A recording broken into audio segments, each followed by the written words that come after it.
It's Tuesday, December 1. This is the news on PBCJ. I'm Simone Absalom. The updated emergency orders that were recently announced for December to January will take effect tonight at 10. The current emergency orders, which came into effect on November 16, would have expired at midnight, November 30. Prime Minister Andrew Holness recently announced the new measures in Parliament. On December 27th, therefore, the curfew hour will revert to 10 p.m. nightly, including December 31st, 2020, which is New Year's Eve. On New Year's Day, January 1st, 2021, the curfew will commence at 7 p.m. and end at 5 a.m. the following morning. From January 2 to the 15th of January 2021, we will return to the 10 p.m. to 5 a.m. curfew.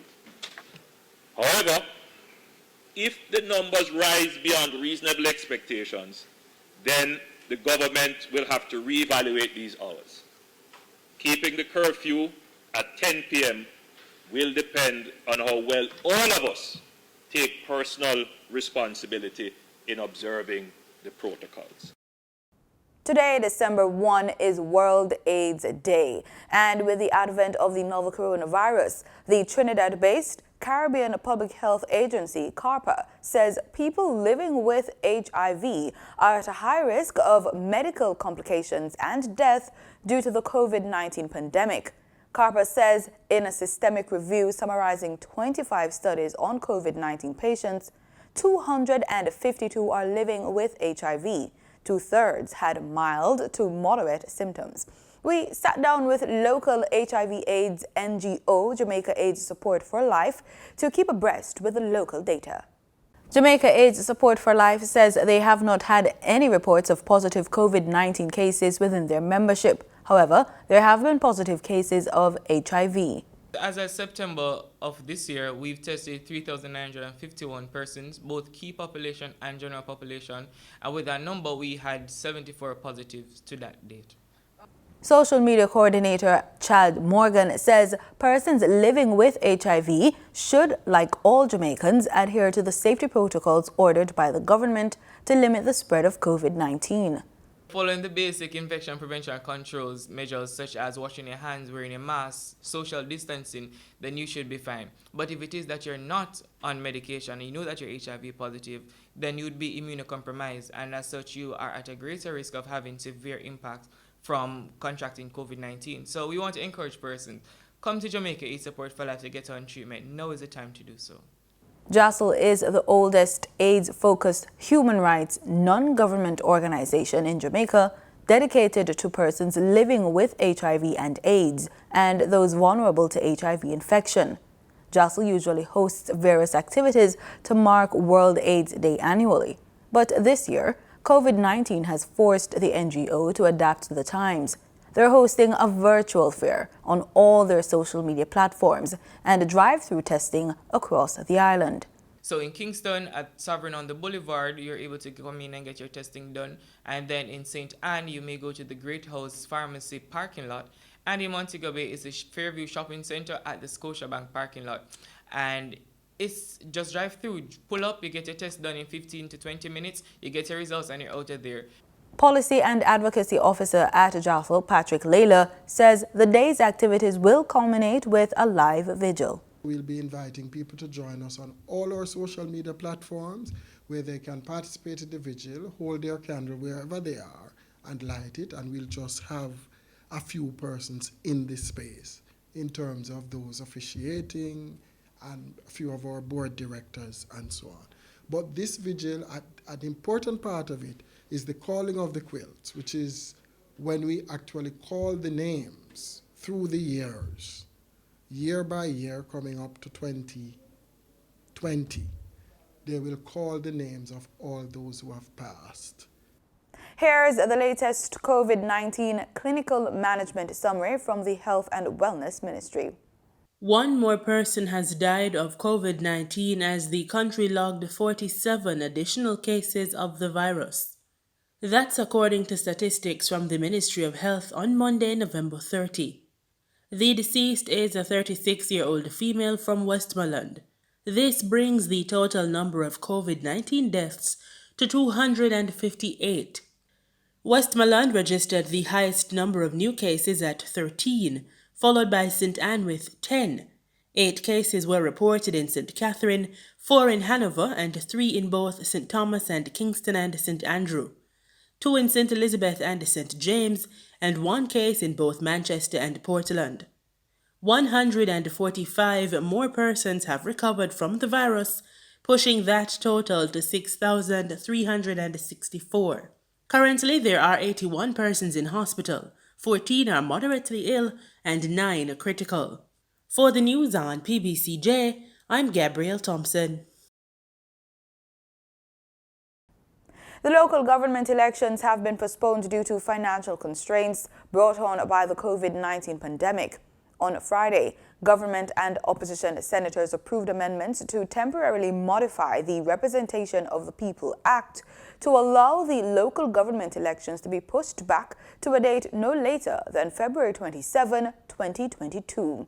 Leader of Government Business in the Senate, Senator Kamina Johnson-Smith, piloted the bill. A decision has been taken to enact legislation to temporarily modify the Representation of the People's Act in order to postpone the holding of a general election to a date no later than February 27, 2022, of A, the members to serve on the respective councils of municipal corporations, and B, the mayors of city municipalities. Mr. President, as has been explained in the other place where this amendment was passed earlier this week, the postponement is necessary due to the impact of the SARS-CoV-2 coronavirus, COVID-19, on the Jamaican society and the economy, the increased risk of exposure by the Jamaican electorate to the SARS-CoV-2 coronavirus, COVID-19, and current financial constraints coupled with the increased demand for resources to respond not only to our health and safety needs, Mr. President, but also to the recent flood rains that affected Jamaica. The bill will now be brought before the Governor General, His Excellency the Most Honorable Sir Patrick Allen, for his signature, after which it will become law. The National Youth Parliament convened on Monday. Here are some highlights of the sitting. Go forth and make your recommendations as we task the government to rethink and ensure that the issues we deem important for discussion today, namely education, youth under and unemployment, mental health, and skills in agriculture are addressed. And I know I see the Minister of Agriculture and Fisheries here, so I hope he's here to stay and listen. The youth are the now. If youth suffer, our country suffers. Youth mental health is a monster that must be slain. We have the sword to ensure that we slay this monster of mental health through reallocation of budgetary positions to our mental health facilities and an increase in our mental health workers. I thank you. It is recommended that we develop a GET policy, G-E-T, ganja education training, so that we can effectively manage the factors and mitigate the effects. We, the opposition, humbly recommend that partnerships with our allies in China, who also value skills training, $100 million be diverted to making the Hartrust NSTA a university. After hearing today's presentations, it is a fact when I declare that the youth of Jamaica are represented by the best cohort of youth parliamentarians in this program system. Debate on the Dogs Liability for Attacks Act 2020 will continue this coming Friday.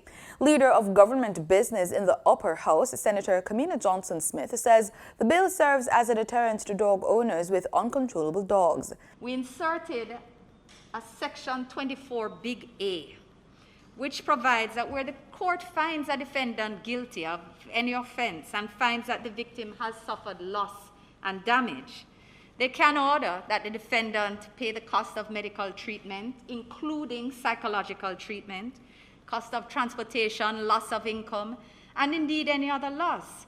And the order can not only be enforced by the victim themselves, but by the prosecution. So again, taking what would normally be quite a heavy burden on someone who is of limited financial resources. So that burden is taken off the citizen, and this is important. But, Mr. President, this bill does not touch and concern every aspect of dog control or dog ownership or management. There are other laws that must be updated and that are actually being reviewed in order to ensure that there is a comprehensive framework to treat with relevant matters. In presenting the bill, Senator Johnson Smith cited cases where persons have died as a result of dog attacks, and most recently, the attack on 5-year-old Mikhail Allen by a pack of dogs. And if we think about how horrible it is for us to hear, Mr. President, think for a minute of the experience of the victims.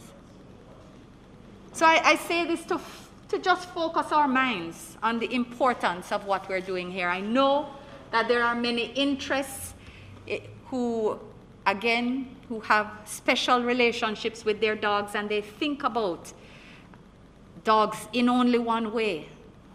But the responsibility of this Senate to make laws for the peace and good government of this country has to consider the Mikhails, the teachers, the Jeromes. We have to make sure that we are taking responsibility to ensure that the laws protect the people of Jamaica. The legislation proposes a process for reporting dog attacks and empowering constables to investigate and, in some circumstances, to issue a warning instead of proceeding to a criminal charge. After the presentation of the bill, Leader of Opposition Business, Senator Donna Scott Motley, gave notice to the House that opposition members would be reviewing the bill with an intention of voicing their contribution to the debate at the next sitting of the Senate.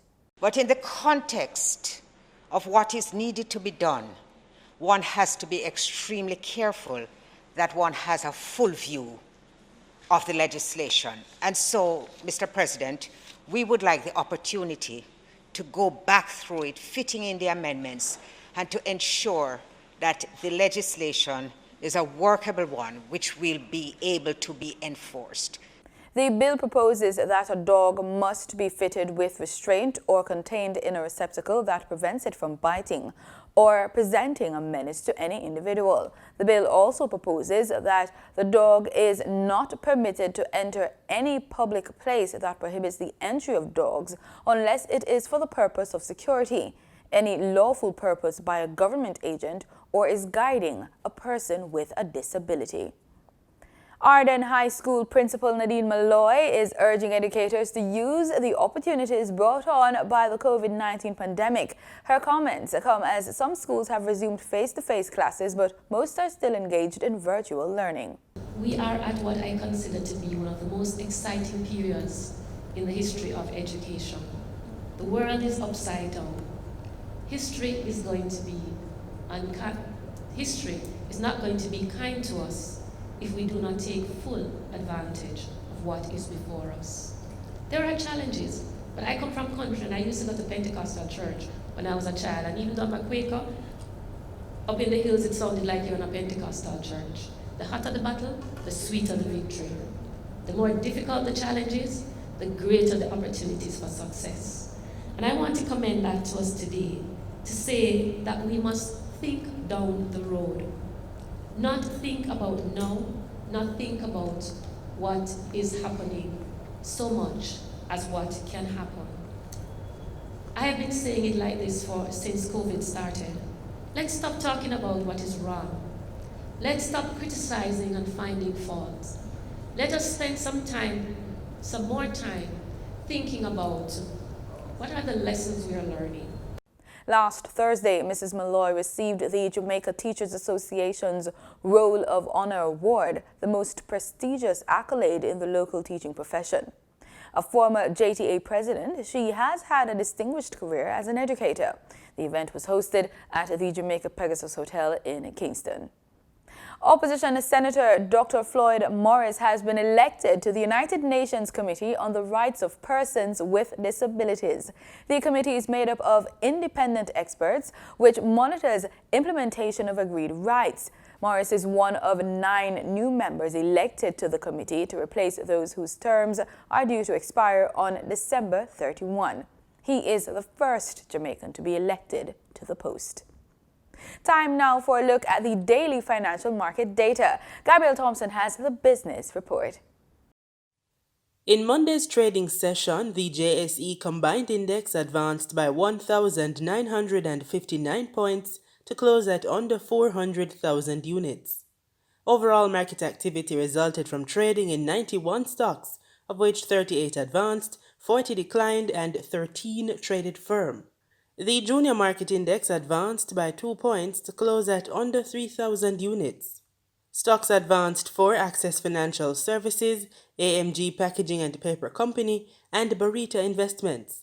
Stocks declined for 1834 Investments Limited, Berger Paints Jamaica, and Blue Par Group Limited.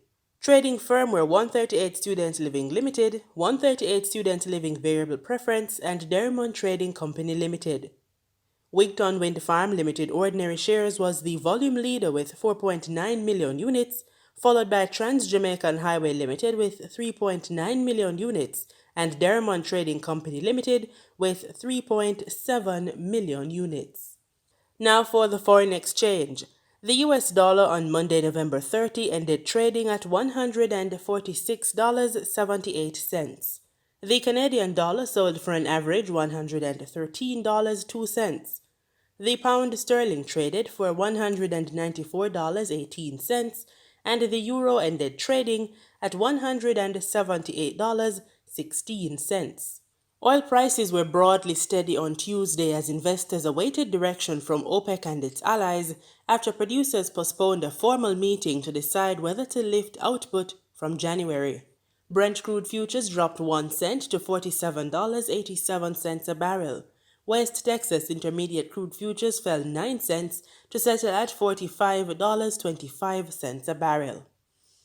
And that does it for this edition of the Business Report on PBCJ.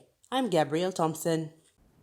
Regionally, in the Bahamas, former Deputy Prime Minister and Minister of Finance Peter Turnquest is responding to what he calls relentless tabloid attacks on him.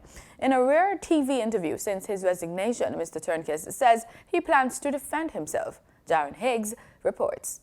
Statement this morning in respect to that. I think that's pretty much all I want to say at the moment. That statement was a response to tabloid allegations that Turnquest has described as personal. His comments also come less than a week after he resigned from his posts as Deputy Prime Minister and Minister of Finance. In a statement released early Monday morning, he wrote, "Ever since the government of the Bahamas dismissed a private loan agreement with a foreign finance firm in favor of an international bond offering, the bi-weekly tabloid, The Punch, has launched a relentless attack on me and the Ministry of Finance.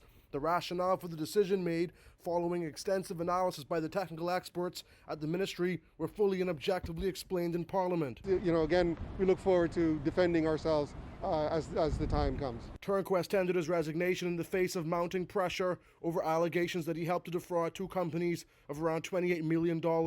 He has denied this claim. The alleged fraudulent acts occurred between 2008 and 2017, according to a writ filed on November 16th by the law firm of Michael Scott QC, a prominent F&M and chairman of the Hotel Corporation. The writ alleges that Randy Butler, Sky Bahamas Airlines Limited, and Aviation Oversight Group Limited, together with Turnquest, conspired wrongfully and with intent to injure those companies and/or to cause loss to them by unlawful means and/or to enrich themselves. Turnquest became the 3rd cabinet minister to resign in 18 months. His former ministerial colleague, Marvin Dames, wished him well. My prayers are with him, he and his family. And I pray that, he work to get himself through this. As for Turnquest, he says he's focusing on his constituency, East Grand Bahama. He was in Pelican Point today when our news caught up with him. My objective going forward is to focus on the constituency, make sure that the needs of the people are attended to, and to introduce new programs that will help to build sustainability, as well as to build community throughout the district. Reporting for our news, I'm Jared Higgs. 9 people in Trinidad and Tobago have been appointed to the Advisory Friendly Societies Council, a board that will oversee millions of dollars worth of assets across the country. Friendly societies have dwindled in popularity over the years, but it seems they're making a comeback. Kimberly D'Souza has the details. Ceremony to distribute their letters of appointment on Monday, Youth Development and National Service Minister Mr. Fitzgerald Hines said the Advisory Friendly Societies Council must exist in accordance with the Friendly Societies Act. He said the board will oversee $100 million worth of assets, which include very substantial, high-priced properties all across the country, including Port of Spain. Minister Hines said the ministry has recently received 5 new submissions for friendly societies, with a 6th one under review, which shows there is a need for this type of platform. We have seen recently an appetite for raising money in some strange ways in Trinidad and Tobago. That reflects that there's a need at the lower levels on the more informal sectors. And therefore, the Friendly Society provides a very useful platform. Vice Chairman of the board, Ms. Chandra Mohammed, said the role of the Advisory Council is to promote and develop the Friendly Societies movement. So we have our work cut out. We have done a lot of work with respect to the board and with the movement, and we would like to take it from there for the way forward. We understand that, as the Minister just mentioned, its relevance, and we want to focus on the relevance of the Friendly Societies movement. Friendly societies are incorporated unlimited bodies of persons who join together to achieve a common financial or social purpose. They also promote social interaction among its members, encourage high moral values, and respect in the community. Kimberly D'Souza. Frontline workers in Barbados are to be honored by the government with the Barbados Humanitarian Medal. We have more in this report. Frontline workers will be honored for their work during the COVID-19 pandemic come January next year. Prime Minister Mia Mottley made the announcement in her address to the nation during yesterday's 54th Independence Day Parade and the National Awards ceremony at National Hero Square. She told those attending the event that government will table the necessary legislation to confer such honors and also amend the National Heroes Act. Our Parliament will have laid before it a special piece of legislation for the conferment of the Barbados Humanitarian Medal for all of our frontline workers in this country, regardless of where they fought. We also will amend the National Heroes Act in order to be able to ensure that we can confer more than one gold medal of achievement for extraordinary service in causes that literally have protected this country over the course of the previous year. When we passed that legislation, it was always contemplated that it would be conferred on one. But we must now recognize that this truly has taken a village not simply to build the nation, but to also protect the nation. And I look forward to a date in early January when we shall bring from the doctors, the nurses, the lab assistants, the lab technologists, the supermarket workers, the port officers, the customs, the immigration, the list too long to mention, but which we all know that have allowed all of us now to stand before this country today, comfortable that our future is still secure against the background of those who stood and protected us in this a moment of one of our gravest challenges since becoming an independent nation. Prime Minister Mottley also assured those who have been affected by job losses and have not been paid their severance that they will receive their money from the National Insurance Scheme. She, however, made it clear that government will recover those funds from employers. I ask those who believe that they are threatened or that they are compromised to recognize that this government will not leave you alone, will not leave you without voice, and will not leave you without seeing you. And even if it means that we must stand in the breach through the provision of severance to those who have been left out by their employers, rest assured we shall do so without blinking an eye, but we shall equally, without blinking an eye, recover the funds of the National Insurance Scheme from those who have failed to pay the 75% of the severance due to each and every worker. And why? Because this is who we are. We do not leave people standing on the side of the road. The Prime Minister also spoke on the issue of crime, and she said she is confident that law enforcement officials can arrest the worrying problem. I ask us to recognize that we must have the difficult conversations why violence does not achieve anything, be it violence of language or violence that is literally physical, and in particular, how we can set ourselves the target of wanting to reduce the number of persons who fall and lose their lives at the hands of other persons in this nation. Don't say it is not possible. I have lived long enough to see New York City, which was regarded as one of the worst places to visit 3 decades ago, be able to change its path with respect to the records of violence within its community. And I stand here today to say to you that I believe that from St. Lucie to St. Philip, from St. John to St. James, and everything else in and about and around that, that we can literally achieve the effort of wanting to remove the spectacle of gun violence and deaths from our community, because this is not who we are, and this must never be who we are. In sports, we go to cricket. Torrential rain forced a no result in the West Indies T20 International against New Zealand on Monday. Only 2.2 overs were possible before heavy showers swept across the Bay Oval and forced the players and umpires to leave the field. The Windies were 25 for 1 with opener Andre Fletcher not out on 4 and left-hander Kyle Mayers not out on 5 after they were put into bat. The result meant that the Caribbean side lost the series 2-0 after tumbling to a 5-wicket defeat. They lost the first match on Saturday. And that's the news on PBCJ. Thank you so much for watching. I'm Simone Absalom.